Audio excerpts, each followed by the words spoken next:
نحمده ونصلي على رسوله الكريم اما بعد۔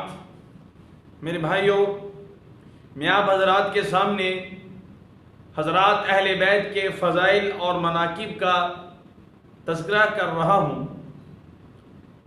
پچھلے کچھ دنوں سے آپ حضرات کے سامنے میں یہ کوشش کر رہا ہوں کہ جتنا مجھ سے ہو سکے میں آپ حضرات کے سامنے حضرات اہل بیت کے فضائل اور مناقب کا تذکرہ کرتا ہوا جاؤں۔ تو آج بھی آپ حضرات کے سامنے حضرت علی رضی اللہ تعالیٰ عنہ کی ایک کرامت کا تذکرہ کرنا چاہتا ہوں۔ حضرت علی رضی اللہ تعالیٰ عنہ جب کوفہ میں تشریف لائے تو ایک دن فجر کی نماز کے بعد ایک شخص کو بلایا اور اس سے یہ فرمایا، جاؤ فلاں قصبے میں اور اس قصبے کی فلاں مسجد میں، اس مسجد کے پہلو میں ایک مکان ہے، وہاں پر ایک مرد اور ایک عورت آپس میں جھگڑا کر رہے ہیں، ان دونوں کو لے کر آؤ۔ چنانچہ وہ شخص ان دونوں کو لے کر آیا تو حضرت علی رضی اللہ تعالیٰ عنہ نے ان سے فرمایا، تمہارا تو جھگڑا بہت طول پکڑ گیا، یعنی تمہارا تو جھگڑا بہت لمبا ہو گیا۔ تو وہ مرد کہنے لگا، حضرت میں نے اس عورت سے نکاح کیا ہے، جب میں اس کے پاس گیا ہوں مجھے اس سے نفرت ہو گئی ہے۔ تو حضرت علی رضی اللہ تعالیٰ عنہ اس عورت سے مخاطب ہوئے اور فرمایا کہ کیا تو اس مرد کو پہچانتی ہے؟ اس عورت نے کہا، جی میں تو اس کو نہیں پہچانتی۔ تو حضرت علی رضی اللہ تعالیٰ عنہ نے فرمایا، اچھا میں تجھے اس کی پہچان کرا دیتا ہوں تاکہ تو اس کو پہچانے لے، لیکن بلا وجہ میری سچی باتوں کو تو انکار مت کرنا۔ اس عورت نے کہا، امیر المؤمنین میں آپ کی باتوں کا انکار نہیں کروں گی۔ حضرت علی رضی اللہ تعالیٰ عنہ نے اس عورت سے فرمایا، تو فلاں بنت فلاں ہے؟ تو اس عورت نے کہا، جی میں فلاں بنت فلاں ہوں۔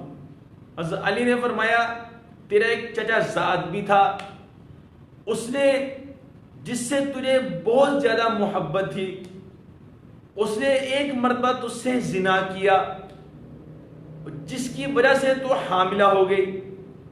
جب تو حاملہ ہو گئی اب تو نے سارا قصہ اپنی ماں کو سنا دیا۔ تیری ماں کو پتا تھا لیکن تیرے باپ کو کچھ بھی نہیں پتا تھا۔ تیری ماں چھپاتی رہی یہاں تک کہ بچہ جننے کا وقت آ گیا، وضع حمل کا وقت آ گیا۔ تیری ماں تجھے ایک ویرانے میں لے گئی، وہاں تو نے اپنا بچہ جنا، پھر تم اپنے بچے کو وہیں چھوڑ کر واپس آنے لگی تو تو نے مڑ کے دیکھا تیرے بچے کو ایک کتا سونگ رہا تھا، تو نے پتھر اٹھا کے اس کتے کو مارا، لیکن وہ تیرے بچے کے سر پہ لگا جس کی وجہ سے تیرے بچے کے سر پہ زخم ہو گیا۔ تم اس بچے کو وہیں چھوڑ کر چلی گئی، کیا ایسا ہی ہوا تھا؟ اس عورت نے کہا، جی ایسا ہی ہوا تھا۔ حضرت علی نے فرمایا، تمہیں پتہ اس کے بعد کیا ہوا؟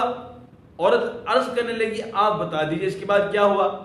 حضرت علی فرماتے ہیں، پھر صبح ہوئی تو ایک قافلے والے اس بچے کو اٹھا کے لے گئے، انہوں نے اس بچے کی پرورش کی، اس کو پالا، اس کو بڑا کیا، وہ جوان ہو گیا، اس بچے نے تجھ سے نکاح کر لیا، اب وہ تیرے سامنے کھڑا ہے۔ پھر حضرت علی رضی اللہ تعالیٰ عنہ نے بطور نشانی اور علامت کے، بطور دلیل کے اس مرد سے یہ کہا کہ تو اپنے سر سے کپڑا ہٹا۔ اس نے سر سے کپڑا ہٹایا تو اس کے سر پہ زخم کا نشان تھا۔ پھر حضرت علی رضی اللہ تعالیٰ عنہ اس شخص کی طرف متوجہ ہوئے اور فرمایا کہ اللہ نے تجھے بچا لیا کہ تو اپنی ماں کے ساتھ یہ کرتا۔ تو میرے دوستو، حضرت علی رضی اللہ تعالیٰ عنہ کے پاس یہ ساری معلومات کا آنا یہ حضرت علی کی کرامت ہے۔ اللہ کے صحابہ سے بڑا ولی اللہ کا کوئی ہو نہیں سکتا، جو حضور صلی اللہ علیہ وسلم کے براہ راست شاگرد ہیں۔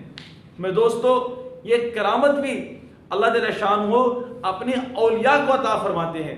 تو میرے دوستو، اس میں تعجب کی بات بھی ہے اور اس میں یہ بھی سوچنے کی بات ہے کہ صحابہ کا اللہ سے تعلق کتنا تھا.